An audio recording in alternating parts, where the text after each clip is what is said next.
a different subject which was somewhat similar to this, but that was named as sociology or social science, and professional ethics was just one topic of that subject. But from this semester, from this year, we have introduced an entire subject where we will be talking about professional ethics in detail. Let me share my screen with you guys. That will show the PowerPoint that we'll be discussing today.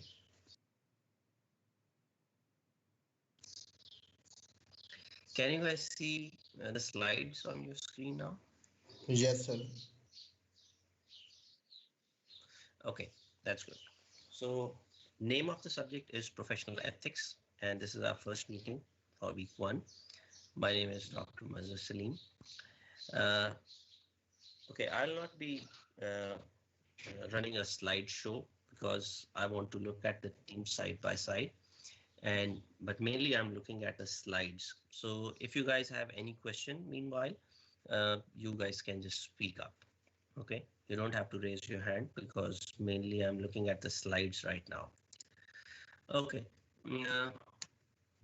so let's move to the next slide. Okay, let's talk about the course contents that we will be covering.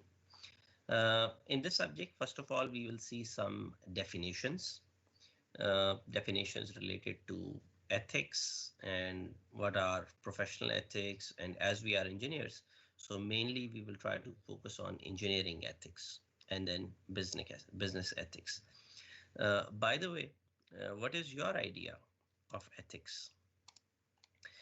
The way I have planned this class to be is that it will be more like a discussion. That is why I want all the class to be present during the class time, because we'll be picking up some topic and we will be discussing those topics. We will be, I will be sharing some scenarios with you guys, and then we will see that whether those scenarios are ethical scenarios or unethical scenarios, or there might be some problems or issues that we will discuss, and then we will talk about the ethical solutions of those problems and some unethical solutions of those problems. So this class will be more like a discussion. It will not like the other classes of most of the other classes of engineering where we solve some numericals and we have theories or derivations. We will have some theories here too, but those will not be like mathematical theories. Rather, almost the entire course is a descriptive course. So we will be discussing a lot of things, and I want our sessions to be really interactive. Like whatever topic we are starting, I will be giving you some information and I will ask you for your feedback. And I want several different people to be involved in the discussion so that we have a healthy discussion and a lot of different perspectives come out of that. And I'm very okay with the disagreement. Like if I have an opinion, your opinion is different on that, feel free to share that.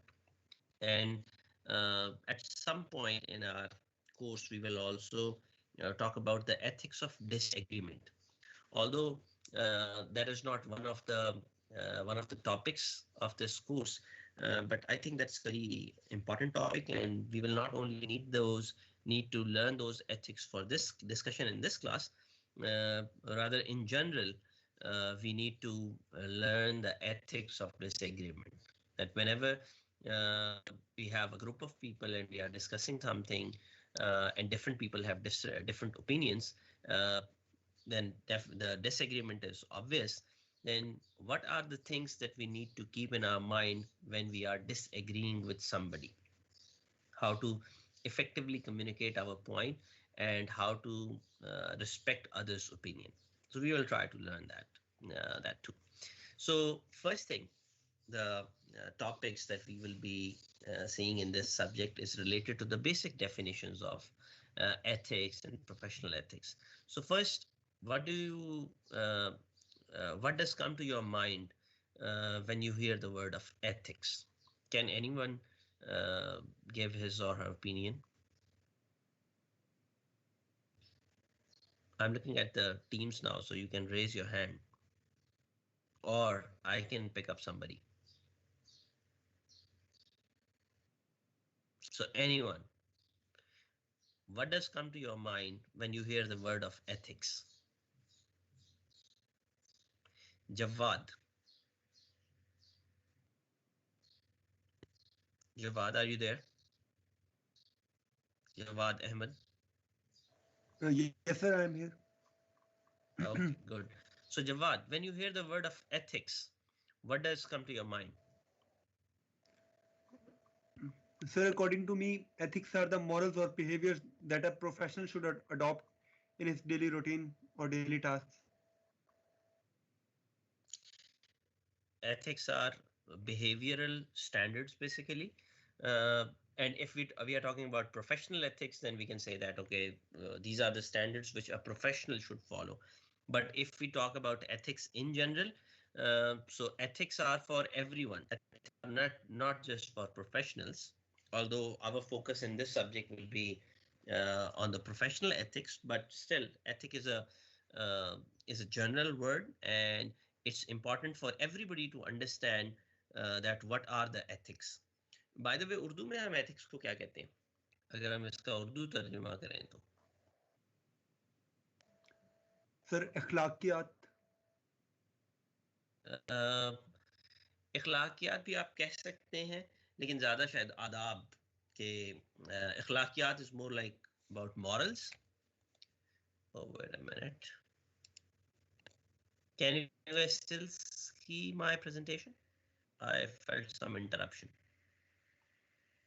क्या आप लोग अभी presentation देख सकते हैं मेरी? Anyone? Yes, sir. Can you Yes, guys sir. hear me? And okay, all right. I got some. I felt there was some interruption. Anyways, so Urdu में we call इखलाकियात का मतलब है आदाब. So the the ethics are not just important for professionals or for businessmen or for engineers, but rather ethics are important for every single human being, because we are right now you guys are students. In a few years you guys will become professionals and you will be practicing engineering as professional, but that's not the only capacity you will be working in. Rather, you are a member of the society as well. You are a citizen of this country, and you are a member of a family, and then you have friends, a circle of friends. So we need ethics in all those capacities.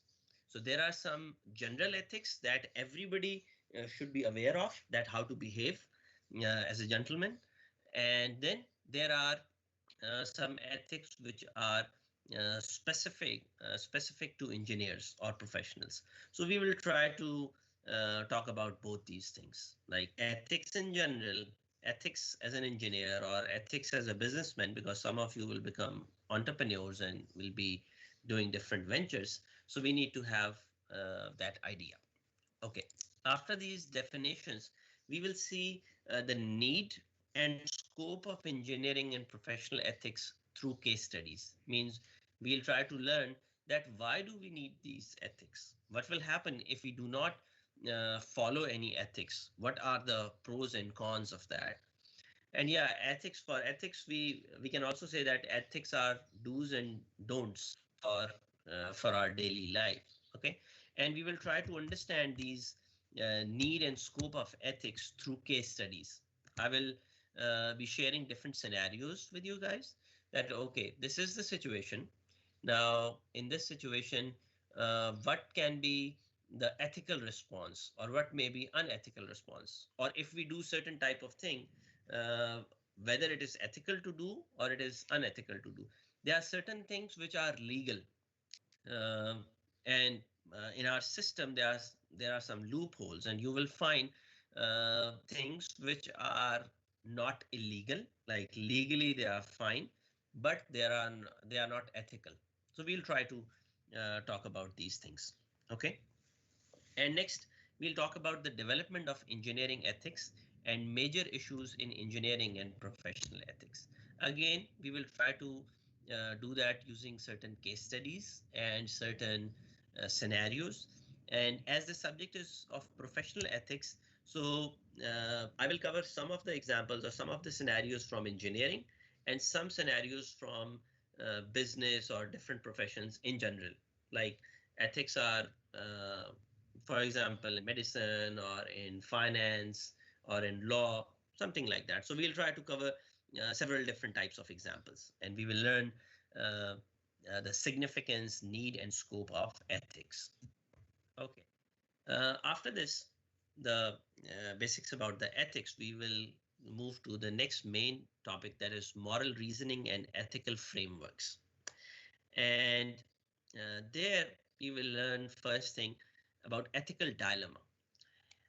Have you guys heard about this word dilemma? I'm pretty sure that you guys won't have heard about ethical dilemma, but the word dilemma itself, the word of English, dilemma. Do you know what does it mean? Or do you know its meaning in Urdu? Yes, sir. Almiya. Kashmakash, uh, Almiya. I think Almiya is right. I think Almiya is the most appropriate Urdu word for dilemma.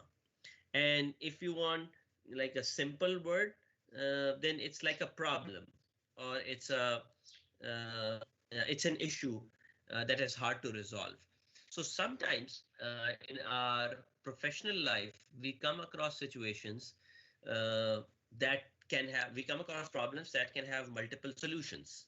And every solution has its own advantages and disadvantages. And some solutions are legal, some are illegal. The illegals are definitely the ones that we will not be considering. If anything is illegal, we discard that solution right away. But then there is a possibility that we have multiple legal solutions. Then we have to see or we have to evaluate those solutions on the basis of ethics or morality. That whether if you have three legal solutions, whether all of them are ethical or not. And then on the basis of your ethical framework, you choose the best possible solution. So this ethical dilemma is that sometimes we come across such problems that have multiple solutions, and some appear to be ethical, and some appear ethical but difficult, and some appear to be a bit unethical but easier solutions. So what should we do in such situations? Now, again, if anything is legal and the problem is only ethical, then practically you will observe that it's a personal choice then, because once anything is legal, then the person has an excuse to go for that solution, even if it's not that ethical. But in this ethical dilemma topic, we will try to see those different scenarios. Okay. Next, we will be talking about codes of ethics. I don't know whether you have heard about this before or not, that different international and national agencies issue the code of ethics. We are engineers, and two most relevant organizations for us are ASCE, that is American Society of Civil Engineers. That's probably the biggest society of civil engineers across the world. And second is our national organization, that is Pakistan Engineering Council. And both these organizations have issued code of ethics. So in this topic, we will try to cover these two codes of ethics. We'll try to learn that what these two important organizations have said, or what standard they have set about the ethics. So that will be our objective, to learn the main points of these codes of ethics, so that when you will be practicing, you always keep these codes in your mind. Next, we have moral theories. There are several different moral theories. One, which is one of the popular ones, is utilitarianism. I think it's something fairly new to you guys. Have you ever heard about this utilitarianism? Anybody? I guess most probably you won't have heard about this, but I just want to check, because normally we engineers, we don't study these type of things,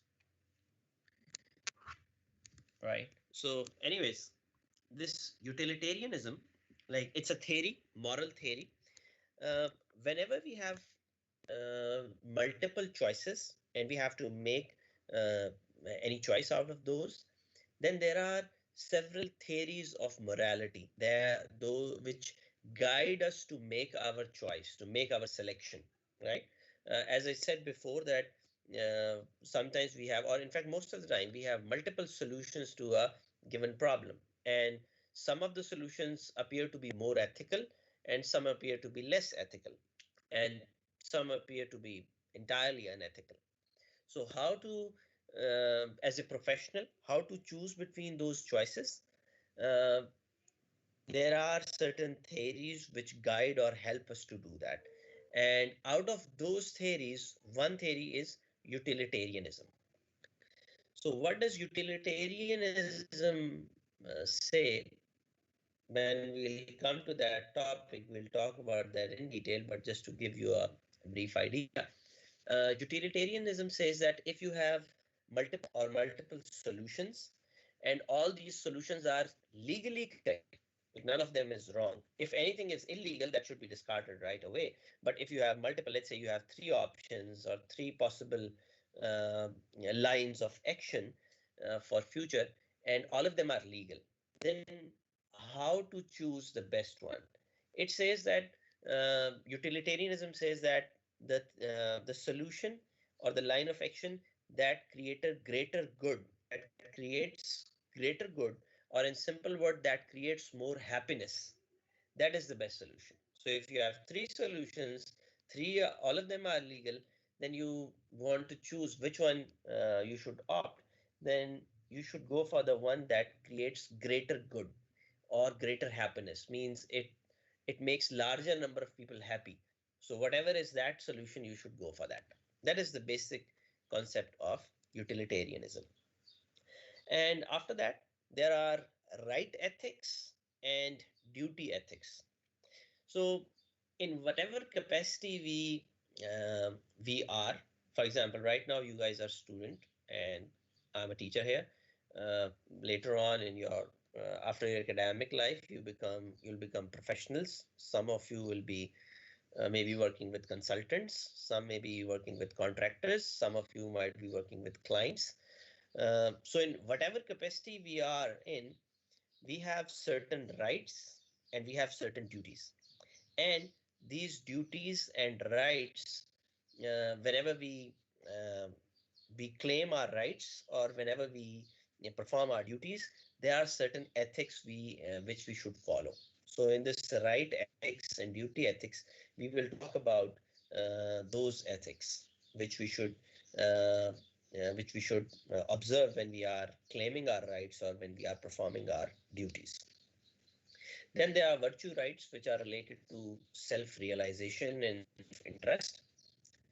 Uh, what is self-realization? Self-interest is pretty simple.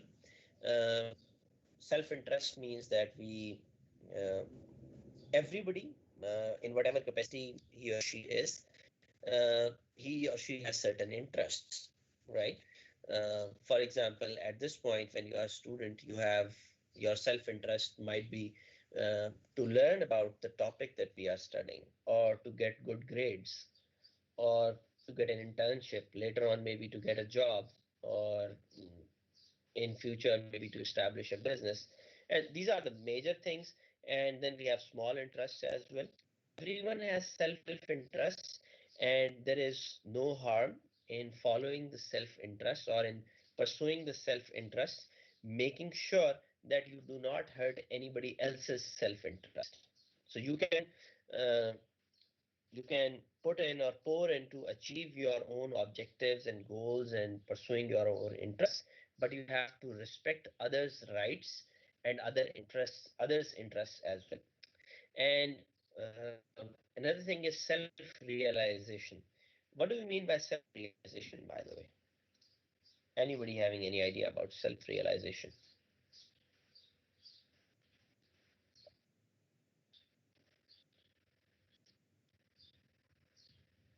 Have you guys ever heard this term self-realization?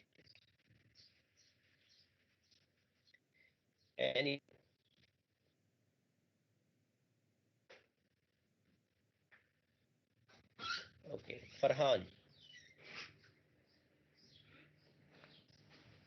Farhan, are you there?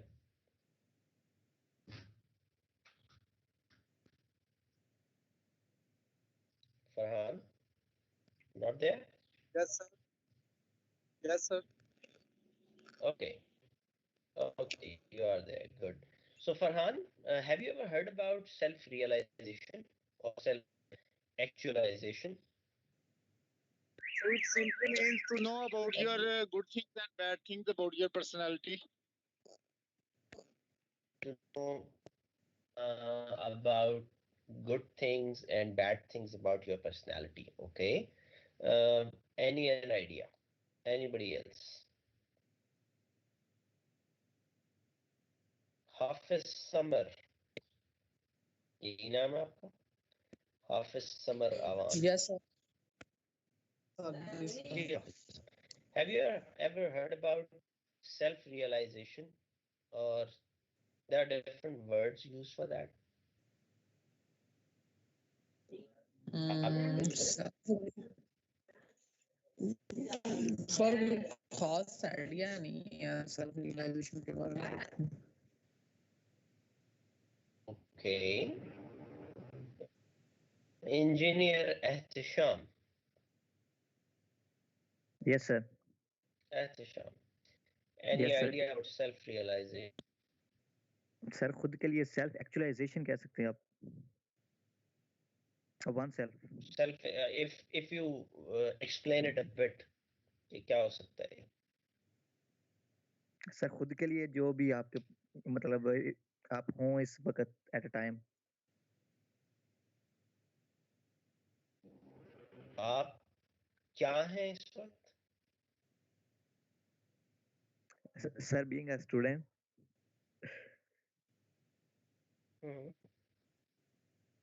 नहीं, okay, ये I mean ये तो आपका एक role है. Right now you are Yes, sir. a student, but self actualization or self realization or self fulfillment, it's basically knowing yourself at a deeper level. It's not just knowing that I'm a teacher or I'm a student or I'm an engineer. It's a lot deeper than that. That you know yourself and you have, like, you know the strong part of your personality, you know the weak part of your personality, you know the bright part of your personality, and you know the dark side of your personality, your weaknesses, your strengths, and then you accept those things, and you have a peaceful conscience, like you are calm, you are okay with all those things, and you feel fulfilled. You are not anxious, you are not depressed, or you are not desperate, or you are not like angry, or you are not furious. You are calm, you are calm and cool and quiet, and you know about yourself, you know, you have a good understanding of all, like, entire personality, and you accept that, and then you feel fulfilled. You are okay with all your, and you are grateful, and uh, and you are not in a like I will repeat that you are not anxious, or you are not worried, or you are not depressed. So that type of uh, state, self state, is termed as self realization or self actualization. Have you guys ever studied that pyramid? I'm just forgetting its name. Whether it was Oslo's theory or Maslow's theory, something like that. It just came into my mind. We normally used to teach that in engineering management. Have you heard about, or have you studied about that? We have a pyramid type of shape, and at the bottom we have basic needs, like we need food and clothing and shelter, and then or we need security. And as we move up the pyramid, at the top of the pyramid, we need self-realization or self-actualization or self-fulfillment. Have you guys studied that anywhere in any course? Anyone? Yes or no?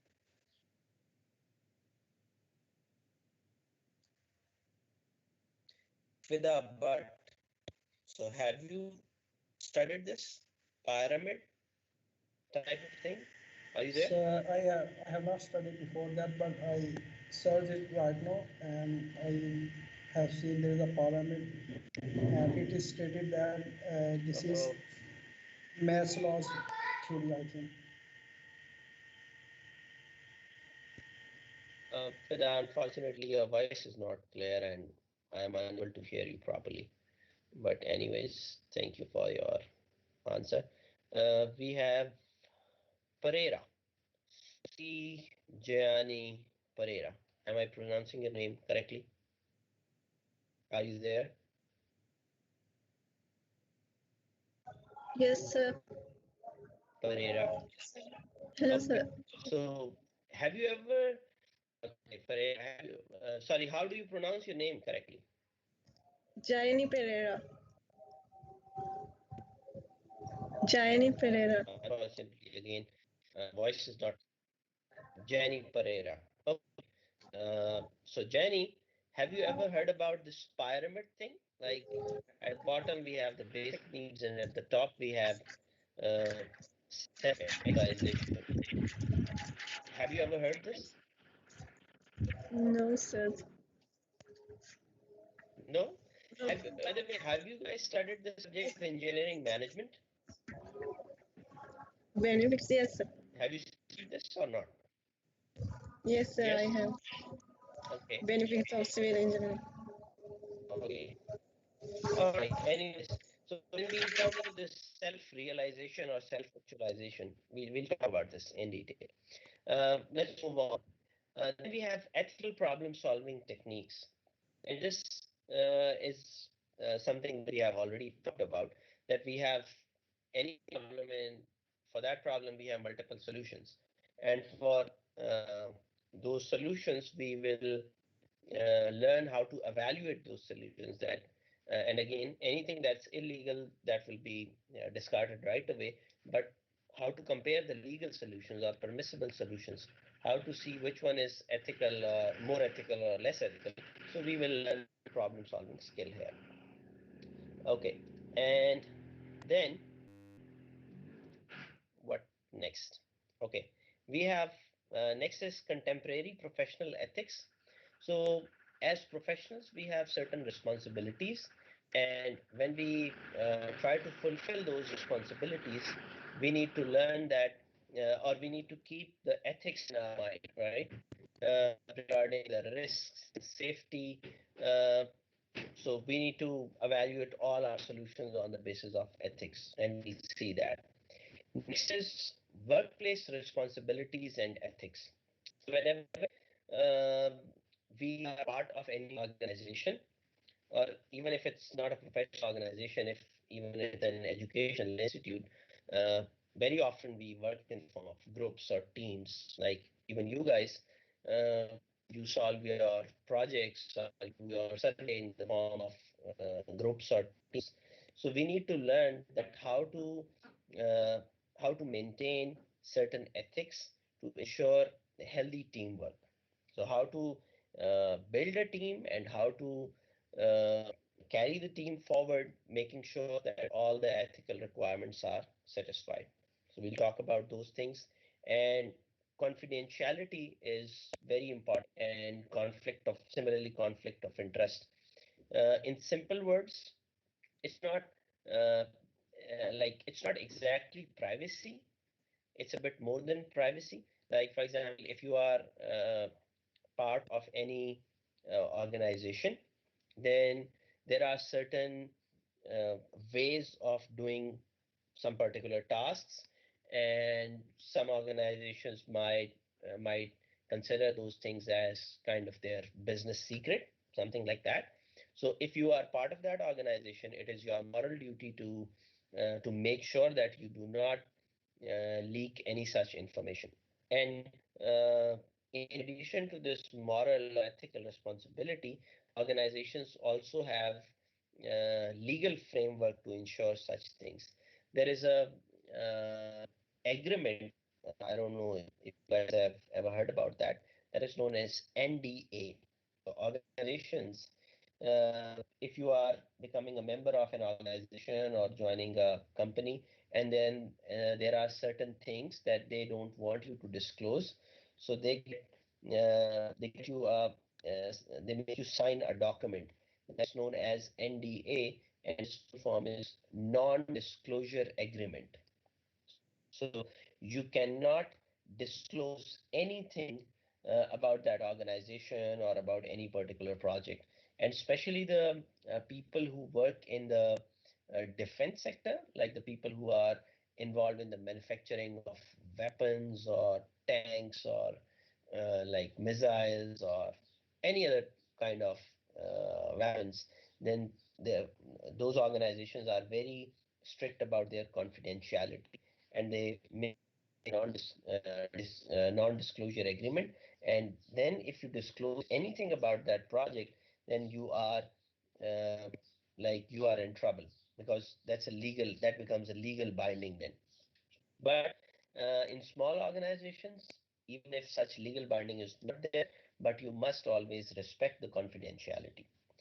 And next is conflict of interest. Have you guys ever heard about this term, conflict of interest? Any idea what is that? Anyone?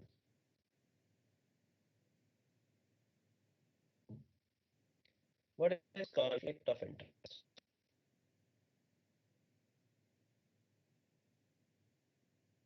Anybody?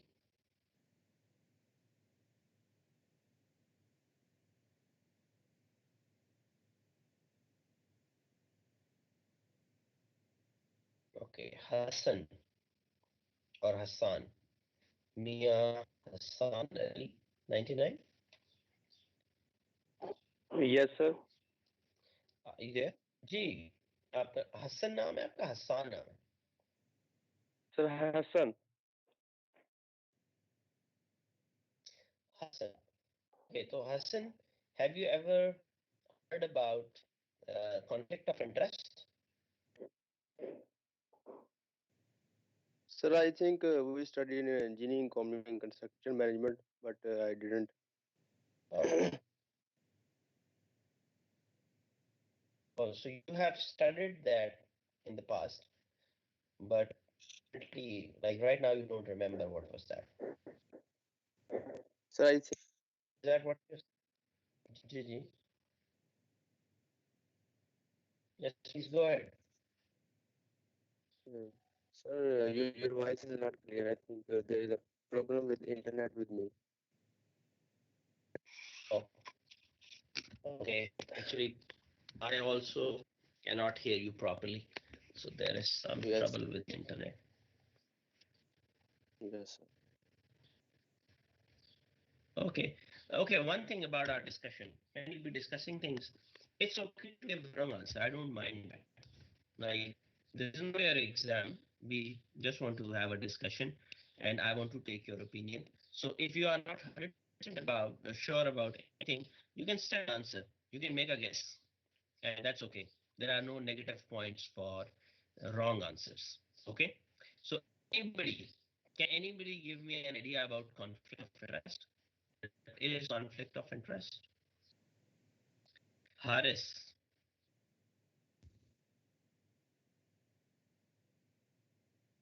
Haris, are you there? Haris Chaudhary, 2000. Okay, I want all of you guys to be there, not just be online, right? You just you should not do this. That you just log in and then you maybe walk away or just set this on mute. Akib, Akib, are you there? Only attendance, by the way, if okay, attendance, but I think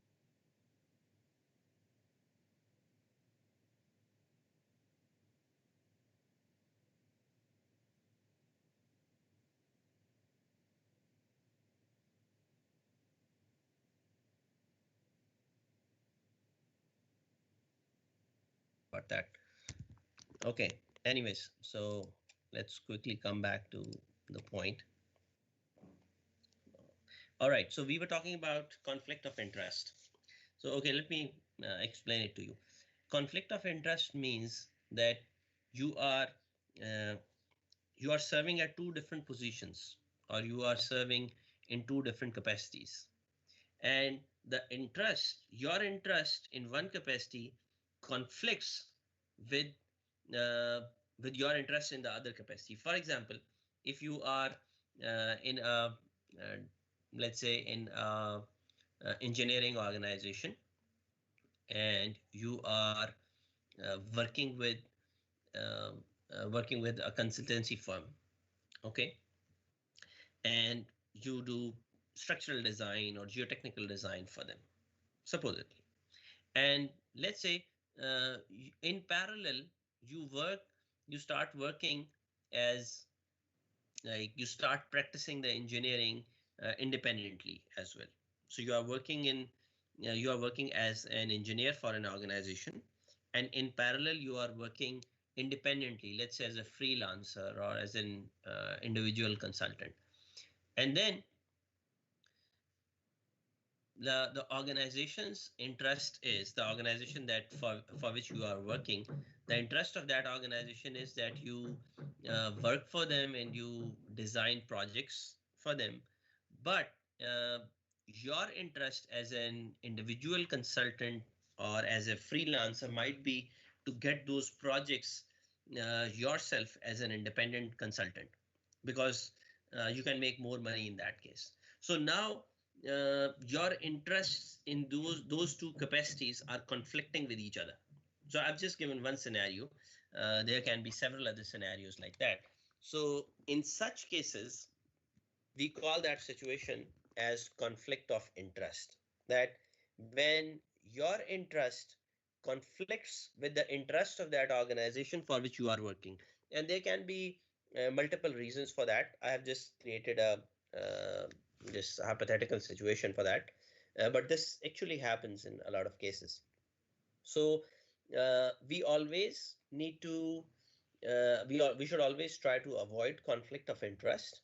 And if there is a conflict of interest, we should clearly state that thing, that we have a conflict of interest here, and then we can go for the solutions as well. So this is what we mean by conflict of interest. All right. Then there is another thing known as whistleblowing. Have you guys ever heard about whistleblowing? Sir, slides are not visible if you have shared. Oh, slides are not. Okay, okay. Thanks for letting me know. Okay. Are slides visible now? Yes, sir, now visible. All right. So whistleblowing. Have you guys ever heard about whistleblowing? Okay. All right, let me give you a quick idea about whistleblowing. Whistleblowing means that if you find anything wrong or any wrongdoing in your organization, then you openly talk about that, or you bring that to media, or you bring that to civil society.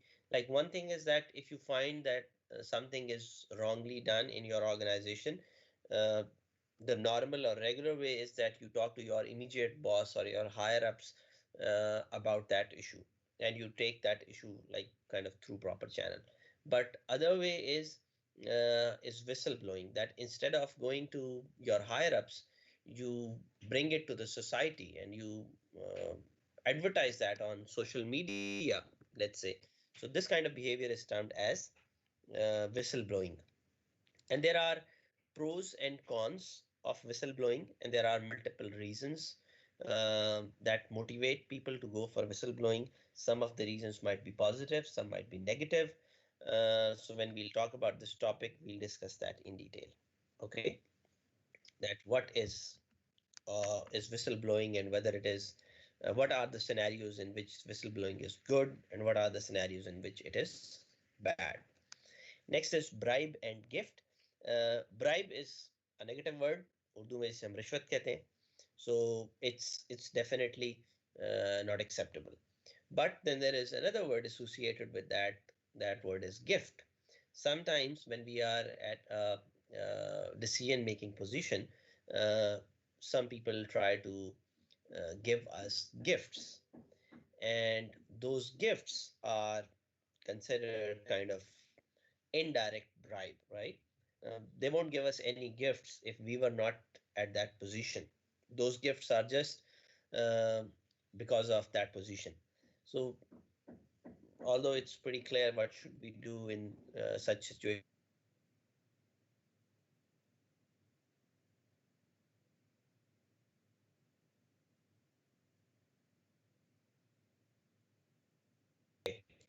my voice was interrupted. Can you hear me again? Yes, sir.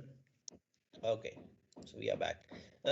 Anyways, so risk and cost benefit analysis, we'll see when we'll come to this. I don't want to talk about this at this point.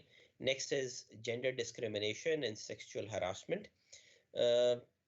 Normally, we do not talk about these things in our course contents, but internationally, in academia or in organizations, these things are discussed. And like I did my PhD from University of Arizona, USA, and I remember that at the orientation at the very beginning of my studies, uh, they gave us a long orientation that was about a week long, and there were several different sessions in that orientation, and one of the session was on gender discrimination and harassment. So and those organizations, like for example my university in America, they used to call themselves as an organization of equal opportunity. And what does that mean? That means that there will be no discrimination against anyone on any basis. Like right now, we are just talking about gender discrimination, but there are several different other bases on which people are discriminated all over the world. Like gender is one of them. Gender, language, uh, religion, ethnicity, color, race. So all these are the basis on which we see discrimination in the world. So now internationally, a lot of bigger organizations and big universities in the world, they claim that there is no discrimination on any basis. And similarly, about harassment, they have strict rules. Uh, it means that uh, wherever you are, whether you are in academics or in a professional setting, you need to make sure that the people around you feel comfortable.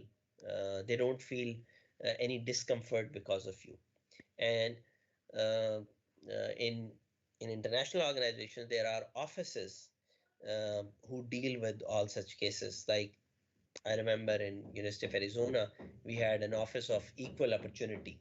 So uh, at the very beginning, they told us that if you feel any discrimination, because in international universities, there are a lot of international students, and especially in America, you see people from a lot of different cultures and countries and religions and races are there, and there is a high chance of discrimination. So they have made an office for that. If you feel any kind of discrimination, you can report to that office, and then they will probe into it, that whether your complaint is valid or not.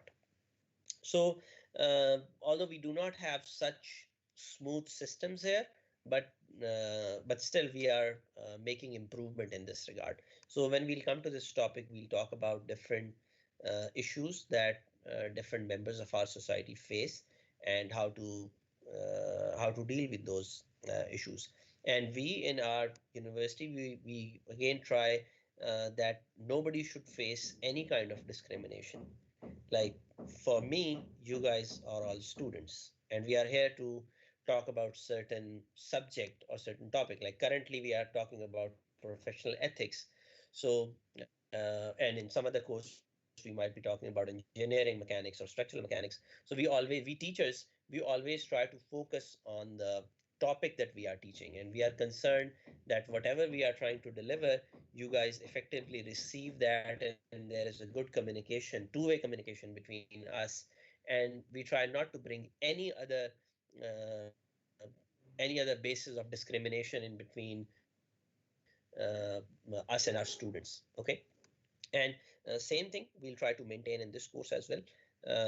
I'll try to keep it open so that you guys can express your opinion, and we will also learn how to respect others' opinion and how to express our own opinions. As I said earlier, that we will be also learning the ethics of disagreement. So there we'll talk about these things uh, and other discrimination issues as well. Okay, after this, next would be the environmental ethics. We know that we we humans are part of an ecosystem. We are not the only species living on this planet.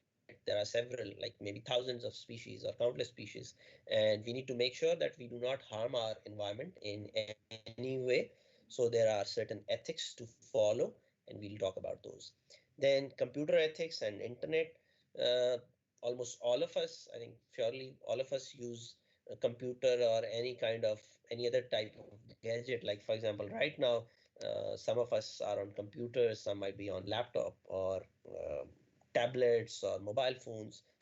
So we use these gadgets very frequently on a daily basis, and there are certain ethics to use them. We will learn those ethics in this topic. Last one is about honesty, truthfulness, trustworthiness, academic and research integrity, and critics code of ethics. So these last things are uh, something general, like we should try to be truthful always or trustworthy always. It's not just related to our professional life. So we'll talk about these general topics at the end. So these are the course contents that we will be covering. And anybody having any question, by the way?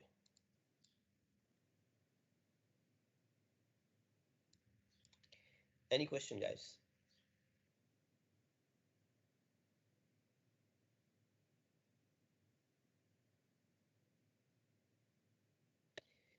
Okay. If you do not have any questions, let's see the course learning outcomes. Basically, the outcomes of this course, like these three outcomes are listed, but I can give you the main idea about the outcomes. We want you guys to develop a good understanding about the ethics and moralities and different ethical systems. And uh, my effort would be that we should not just study these things together, but we should actually learn how to practice these ethics. Actually, I really wanted to teach this course on campus so that we could actually practice these ethics. But unfortunately, we could not do that. And in our online discussion, it's a bit hard um, to actually learn these things. But we'll try our best, and we will at least study all these things, and hopefully we'll have a healthy discussion, and we'll be able to learn a lot of things out of it. So we'll try to learn the ethics, moralities, and we will see that how to practice these ethics and moral values as professional civil engineers, and not only in our professional life but in our academic life as well. Like right now you are doing undergrad, later on some of you might be doing MSc or PhD. So uh, how to effectively uh, not only learn these but demonstrate these ethics. That's the basic objective of this coursework, and that's what is listed here in terms of course learning outcomes. And lastly, the book that we'll be following, as I mentioned earlier, that although the subject is professional ethics, but we are engineers, so engineering ethic is the main focus for us.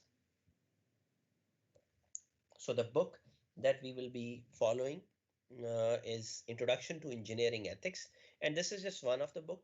I will not be strictly following this book, but I will share this book with you guys for your reference. You can read that book. Some of the topics we'll take from this book, and from some other topics I'll be providing you handouts or slides.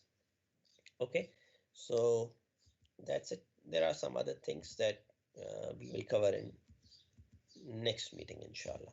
So anybody having any query about our today's discussion. Today we have just had an overview or overrun of the course content that we'll be covering, and we just had a brief discussion on that. Anybody having any question on this? And meanwhile, let me take your attendance.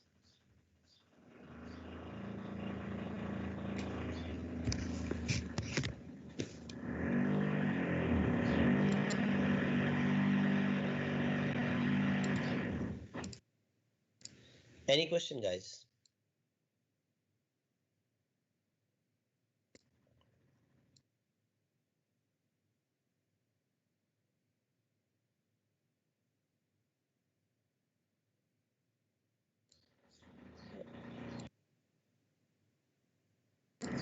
Okay, if you guys do not have any question, then probably we can conclude our meeting here. So see you in next class, inshallah. Okay, Allah Hafiz.